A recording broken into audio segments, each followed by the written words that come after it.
मार्केटमधून कोथिंबीर आणत असताना एका काकूकडं 20 रुपयाला जुडी होती.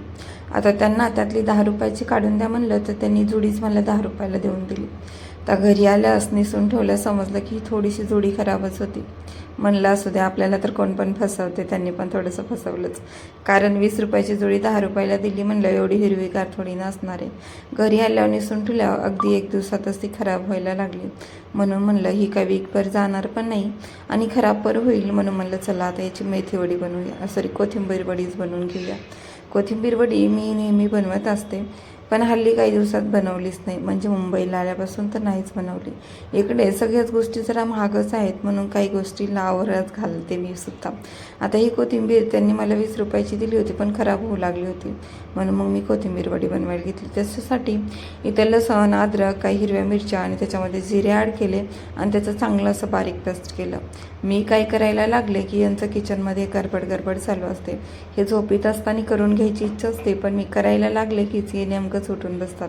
आता जे बारीक पेस्ट केलं होतं ते एकदम छान असं बारीक पाणी टाकून थोडंसं पेस्ट केलं होतं. त्याच्यानंतर इथं कोथिंबीरमध्ये बेसन पीठ ॲड केलं, हळद ॲड केली आणि जो आपला ओवा असतो ते देखील इथं चोळून ॲड केलं. त्याच्यानंतर जे पीठ आपण पेस्ट केलं होतं त्याच्यामध्ये अगदी थोडंसं पाणी टाकलं आणि याचं चांगलं असं पीठ मळून घेतलं. अगदी जास्त पाणी टाकायची गरज नाही लागली, तेवढ्या पाण्यामध्ये झालं. चांगलं पीठ मळून झाल्यानंतर एका चाळणीमध्ये असे गोल गोल ओळे करून त्याच्यामध्ये ठेवून दिले.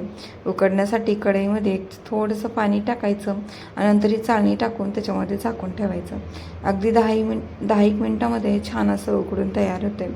उकडून झाल्यानंतर लगेच मेथी वडी करायला घ्यायची नाही, 10 मिनटं रेस्ट करायला ठेवायची. म्हणजे चांगली थंड झाली की मग थोडी मेथी वडी करायला घ्यायची. म्हणजे कसं थंड झालं की तळल्यानंतर एकदम ठिसूर होतात. तर मी तर थंड झालं होतं, त्याच्यानंतर असे छोटे छोटे काप करून घेतले. सगळे काप केल्यानंतर त्याच कढईमध्ये इथं तेल ठेवायचं. चांगलं तेल तापलं की याच्या कोथिंबीर वडी आपण केल्या होत्या त्या देखील त्याच्यामध्ये ॲड करून घ्यायच्या. एकदम असं फास्ट गॅस करायचं नाही, एकदा तेल तापलं की एकदम स्लो गॅसवर ही कोथिंबीर वडी तळून घ्यायची.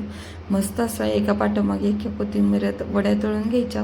छान असा वास यायला लागतो. एकदम ठिसूर झाल्या होत्या आणि थोडी जास्त मिरची टाकायची, म्हणजे कसं टेस्ट छान येते. आता माझ्या ज्या मिरच्या होत्या त्या थोड्या जास्त तिखट होत्या म्हणून मी 5-7च ॲड केल्या होत्या आणि टेस्ट एकदम लाजवाबच आली होती.